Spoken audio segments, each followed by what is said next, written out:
What if the only thing chaining you to a life of mediocrity is the audacity to expect nothing more? Pause for a moment. Let that question sear into your mind. Are you really so bold as to believe the world owes you nothing beyond the scraps you've settled for? Are you so daring as to assume your dreams are just fleeting whims, unworthy of the universe's attention?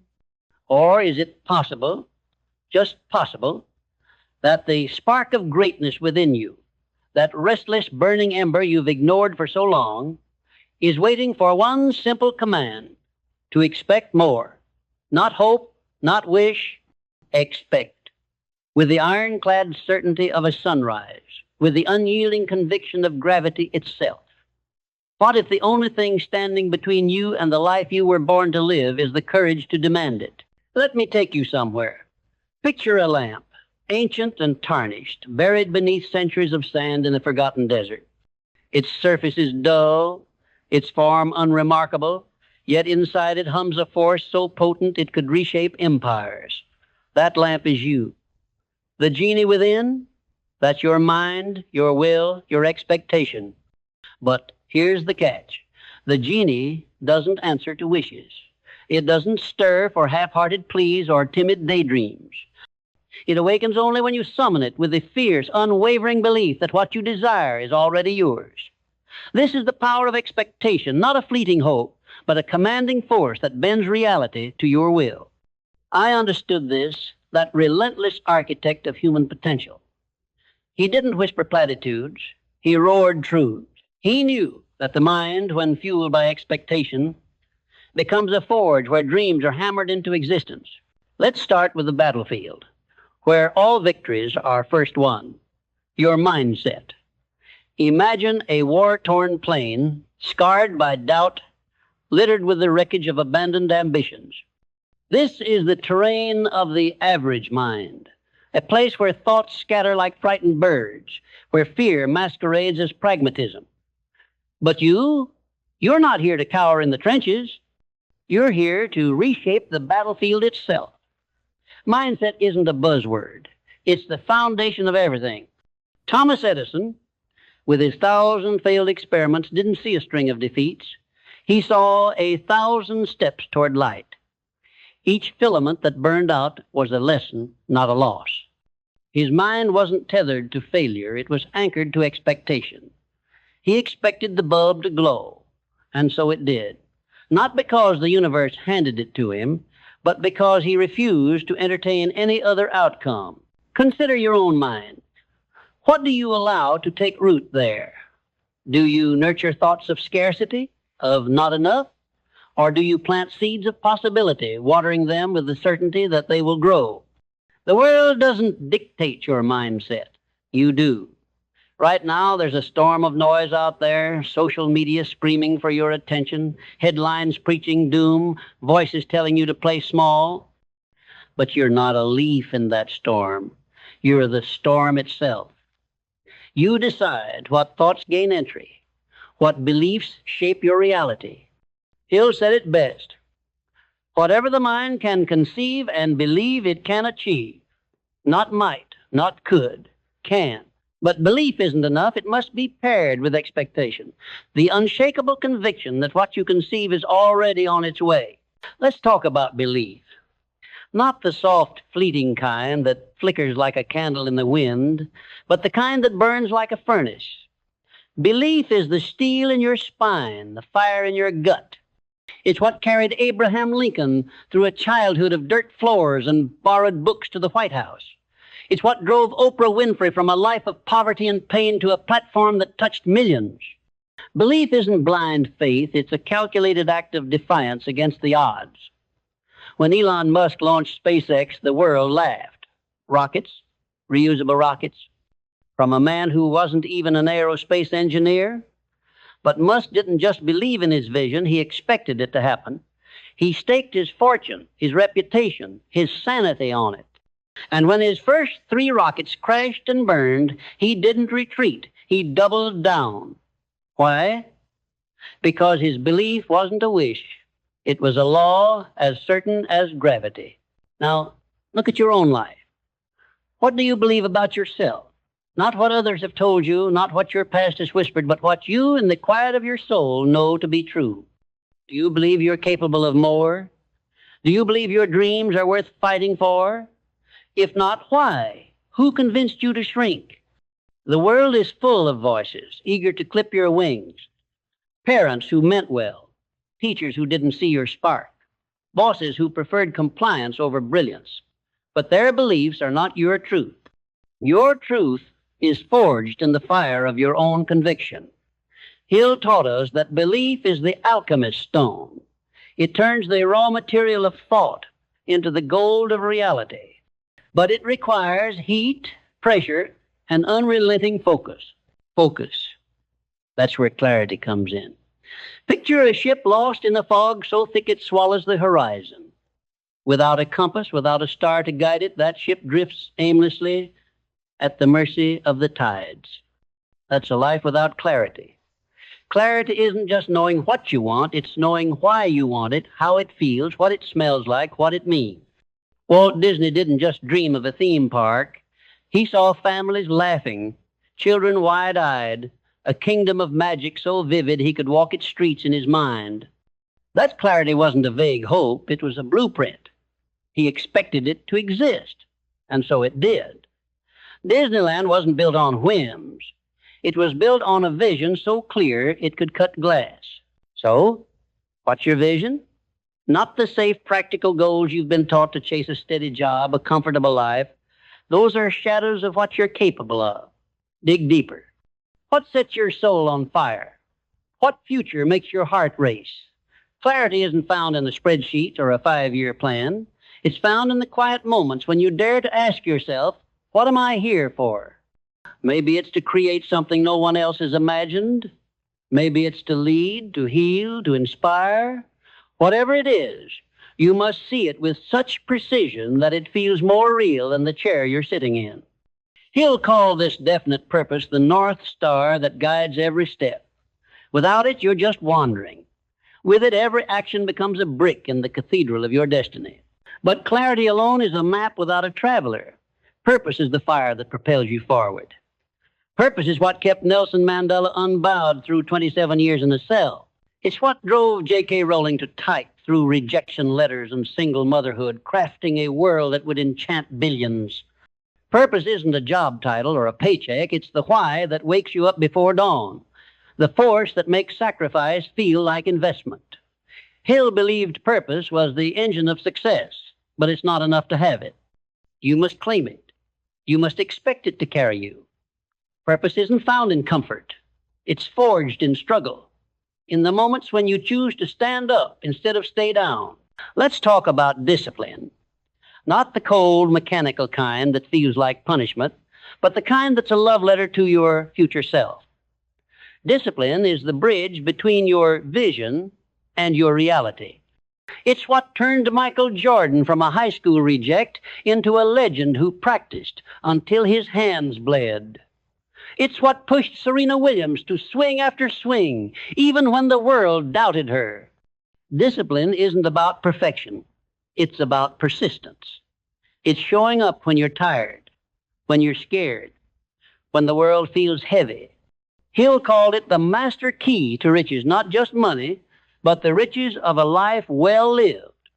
Expectation without discipline is a fantasy. Discipline without expectation is drudgery. Together, they're unstoppable. Now, action. This is where the rubber meets the road. You can have the mindset of a titan, the belief of a prophet, the clarity of a sage, and the purpose of a warrior, but without action, it's all just noise. Action is the spark that ignites the genie within. Henry Ford didn't just dream of a car for the masses. He built it piece by piece, failure by failure. Steve Jobs didn't just envision a phone that could change the world. He obsessed over every curve, every pixel, until it did. Action isn't waiting for the perfect moment. It's creating it. It's taking the first step, then the next, then the one after that, even when the path is shrouded in fog. Hill said, "Do not wait. The time will never be just right. Expect action to be messy. Expect it to be hard, but expect it to work." Gratitude is the secret weapon. Not the polite, performative kind, but the bone-deep appreciation for what you have, even as you reach for more. Gratitude is what kept Viktor Frankl alive in the horrors of a concentration camp, finding meaning in the smallest moments of humanity. It's what fuels people like Denzel Washington, who speaks of giving thanks for every breath, every chance to create. Gratitude doesn't make you complacent, it makes you unstoppable. It shifts your focus from what's missing to what's possible. Hill believed that gratitude magnetizes success, drawing opportunities to those who expect them. When you're grateful, you're not just receiving, you're radiating. You're telling the universe, I'm ready for more. Adaptability is your shield. The world doesn't care about your plans. It will throw storms at you, detour your path, shatter your expectations. But adaptability isn't surrender. It's strategy. Look at Jeff Bezos, who turned a bookstore into a global empire by pivoting, experimenting, failing, and pivoting again. Look at Malala Yousafzai, who turned a bullet meant to silence her into a megaphone for change. Adaptability is expecting the unexpected and thriving in it. Hill taught that every adversity carries the seed of an equivalent benefit. Your job is to find it, plant it, and grow it. Resilience is your sword. Life will knock you down. It knocked down Muhammad Ali, who rose to become the greatest. It knocked down Maya Angelou, who turned pain into poetry that shook the world. Resilience isn't just getting back up. It's getting up stronger. It's expecting the fall and preparing to rise. Hill called it the ability to bounce back, but it's more than that. It's the refusal to let defeat define you. Every scar is a story. Every setback is a setup for a comeback. Expect to be tested. Expect to endure. Expect to win. And learning is the fuel that keeps the genie alive. The greatest minds in history, Leonardo da Vinci, Marie Curie, Elon Musk, never stopped learning. They didn't rest on their laurels. They chased the unknown. Learning isn't just acquiring facts. It's expanding your capacity to expect more. It's reading, questioning, failing, growing. Hill believed that knowledge, when applied, is power. But you must expect to seek it. You must expect to grow. The moment you stop learning, you start shrinking. Now, as we stand at the edge of this journey, let's bring it home. You are not a bystander in your life. You are not a passenger, not a victim, not a shadow. You are the lamp, and within you is a genie of infinite potential. But it's not enough to know it's there. You must summon it. You must expect it to rise. Expectation is not a passive hope. It's an active force, a command to the universe that says, this is mine. Hill knew this. He saw it in the steel of Andrew Carnegie's resolve, in the vision of Thomas Edison's light, in the dreams of every soul who dared to expect greatness. So, stand up right now. Feel the weight of this moment. You are not here by accident. You are here because you were born to create, to lead, to transform. The world will try to dim your light, but you are not fragile. You are not small. You are a force, a storm, a genie waiting to be unleashed. Expect the impossible. Expect the struggle. Expect the victory. And then, with every fiber of your being, go make it happen. The lamp is in your hands. Rub it. Command it. Unleash the genie within. The lamp is in your hands. The genie hums within, its power pulsing like a heartbeat, waiting for your command. But let's be clear. This isn't a fairy tale. The universe doesn't bend to whimpers or half-hearted gestures. It answers to those who dare to expect, with the ferocity of a lion, the precision of an archer, the patience of a mountain. You've heard the call, mindset, belief, clarity, purpose, but now it's time to dig deeper, to carve your path through the wilderness of doubt and distraction. This is where the real work begins, where the spark of expectation meets the grind of creation. Let's talk about the fire of decision. I call decision the turning point of destiny, the moment when you stop wavering and plant your flag. Picture a warrior on a battlefield, sword raised, facing a horde of enemies.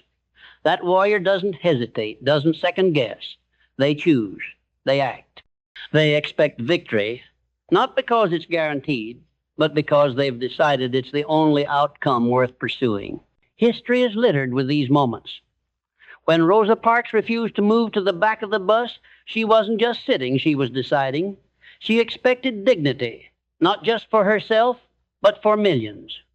When Steve Wozniak and Steve Jobs huddled in a garage, piecing together the first Apple computer, they weren't tinkering for fun. They decided to change the world, and they did.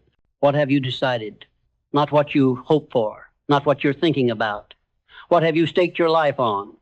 Decision is the blade that cuts through indecision's fog. It's the moment you say, this is who I am. This is what I'm building. Hill taught that indecision is the thief of opportunity, a shadow that creeps into your mind when you let fear masquerade as caution. But you're not here to play small.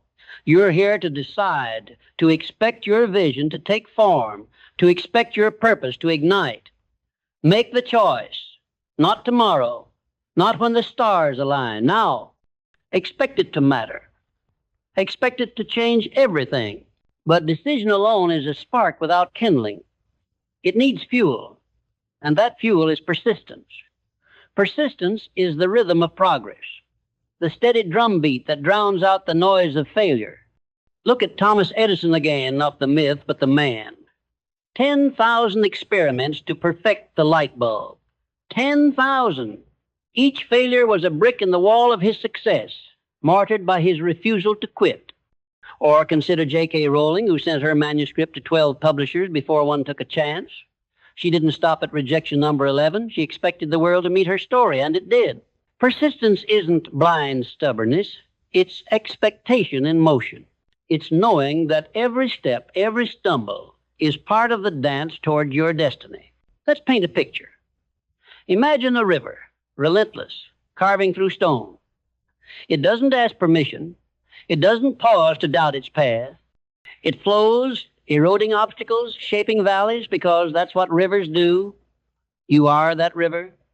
Your dreams, your expectations, they're the current. But the world is stone, unyielding, full of sharp edges and immovable barriers. Persistence is your power to keep flowing, to wear down the stone, to reshape the world in your image. Hill said, every adversity, every failure, every heartache carries with it the seed of an equivalent or greater benefit. Expect that seed. Expect it to grow. Keep flowing. Now, let's shift to courage, the kind that doesn't roar but burns quietly, fiercely, in the core of your being. Courage isn't the absence of fear. It's the expectation that fear will bow to your will.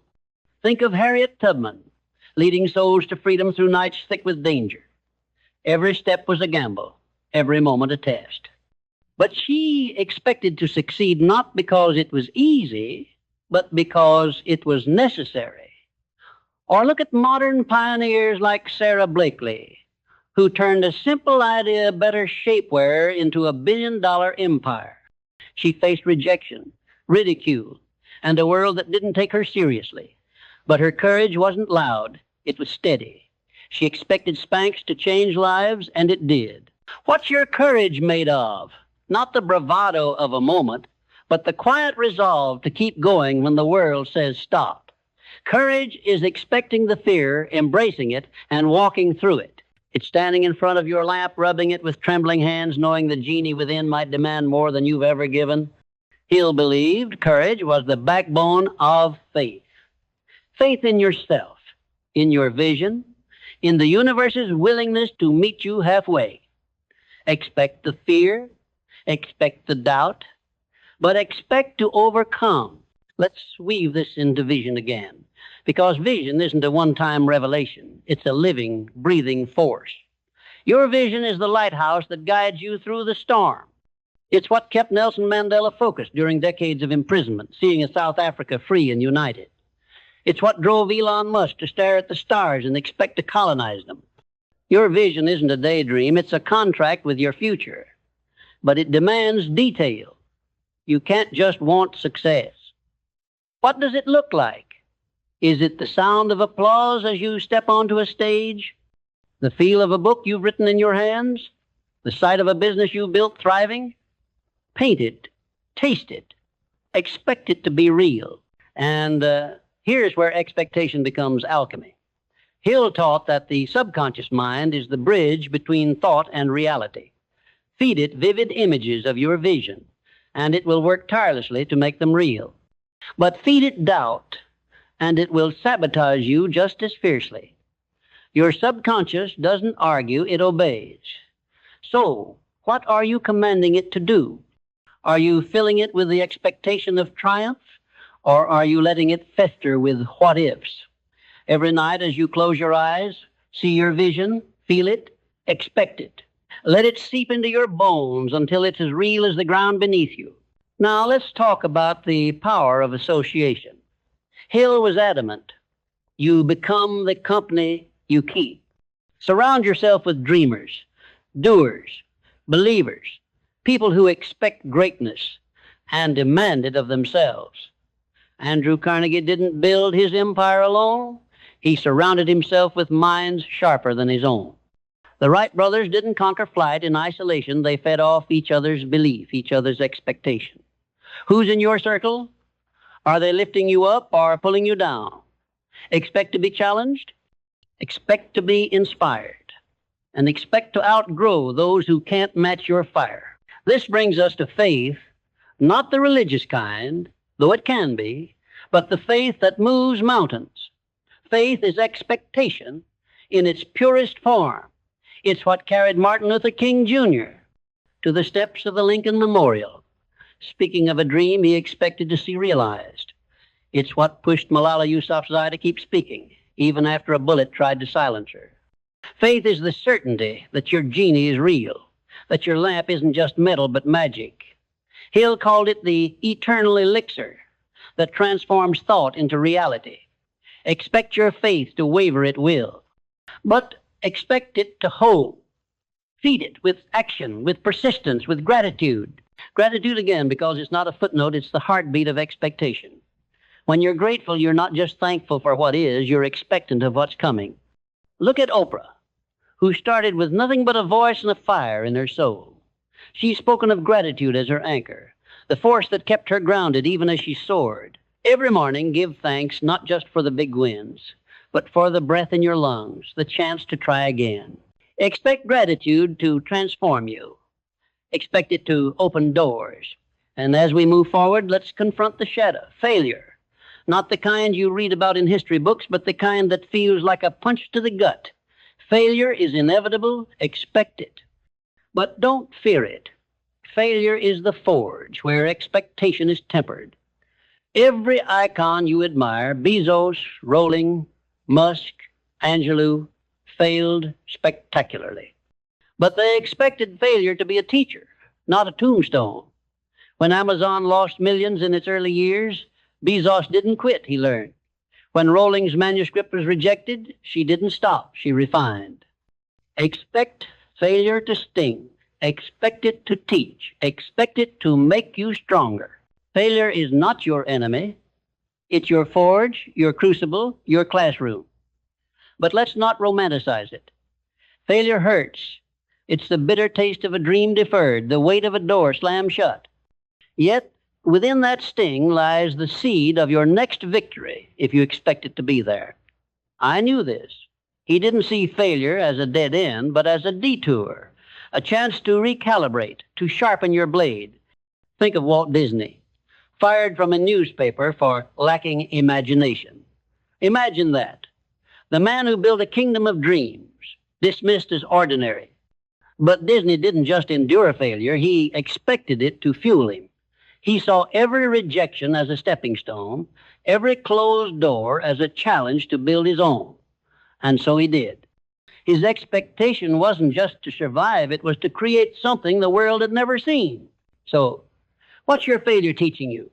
Right now, in this moment, what lesson is etched in the scars of your setbacks? Expect to find it.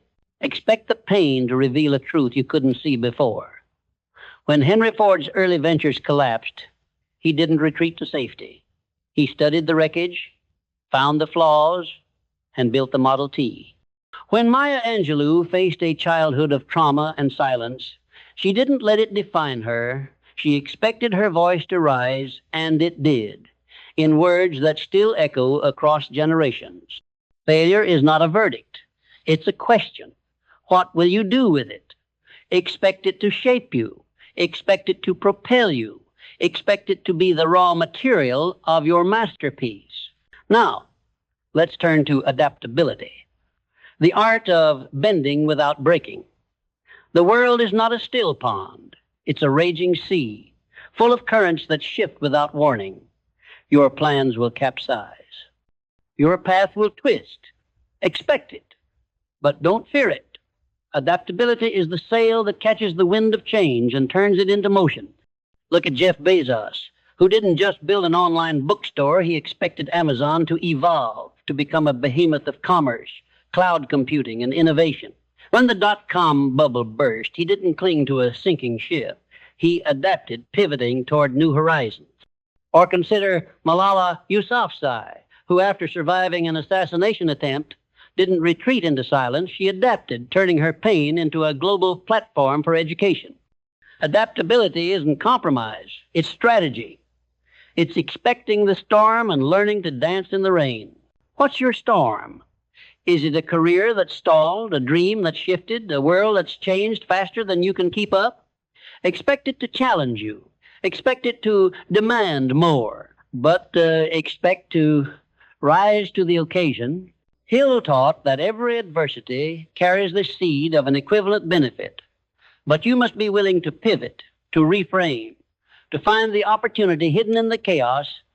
Adaptability is the expectation that you can thrive in any environment, that no obstacle is final. It's the courage to rewrite your story when the plot twists. Expect to bend. Expect to grow. Expect to conquer. Resilience is the fire that keeps burning when the world tries to snuff you out. It's not just surviving, it's thriving through the storm. Resilience is what carried Nelson Mandela through 27 years of imprisonment, emerging not with bitterness, but with a vision for a united nation. It's what drove Serena Williams to dominate tennis, even when critics doubted her strength, her style, her very presence.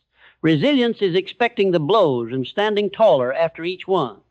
Hill believed resilience was the hallmark of the great, those who expect to be tested and expect to endure. It's not about avoiding pain. It's about expecting it to forge you into something stronger. Picture a bamboo stalk in a hurricane. The winds howl, the earth shakes, but the bamboo bends, sways, and stands firm. That's you. The storms of life, rejection, loss, doubt will test your roots.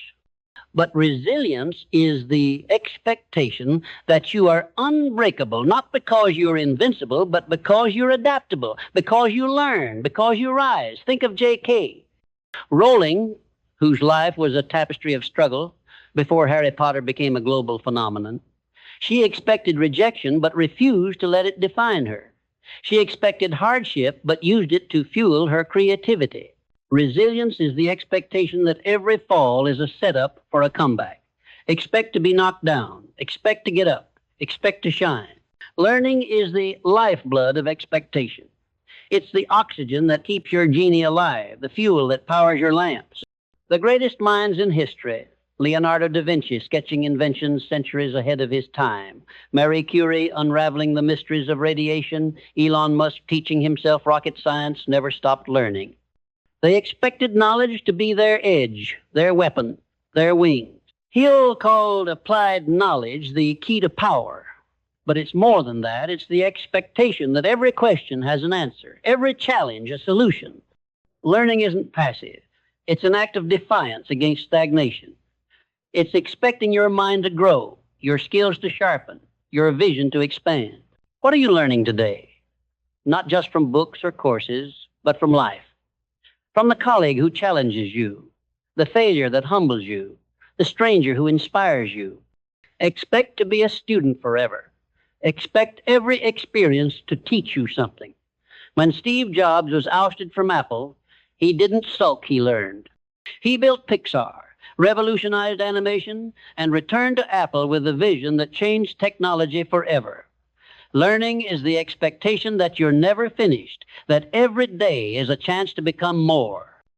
Expect to seek, expect to find, expect to grow. Now, let's bring this home. You stand at the edge of your own story, lamp in hand, genie stirring within. The world is watching, not to cheer you, not to judge you, but to see what you'll do. You are not a bystander in your life. You are not a shadow, not a whisper, not a question mark. You are a force, a creator, a storm of possibility. I didn't just believe in potential. He believed in the power of expectation to turn potential into reality. He saw it in Andrew Carnegie, who expected steel to build a nation, in Thomas Edison, who expected light to conquer darkness, in every soul who dared to rub the lamp and demand the impossible. This is your moment. Not tomorrow, not next year, not when the stars align. Now, expect the struggle, it's coming. Expect the doubt, it's already here. But expect the victory, because it's yours to claim. The genie within you isn't a myth. It's your mind, your will, your heart. It's the power to see a vision and make it real, to face a storm and sail through it, to fall and rise stronger. Rub the lamp, command the genie. Expect greatness not as a hope, but as a law. The universe is waiting. Your life is waiting. What will you demand of it? Stand up. Feel the weight of this moment. You were born for this, not to drift, not to settle, but to create, to lead, to transform. The lamp is yours. The genie is awake. Unleash it. Expect it. Become it.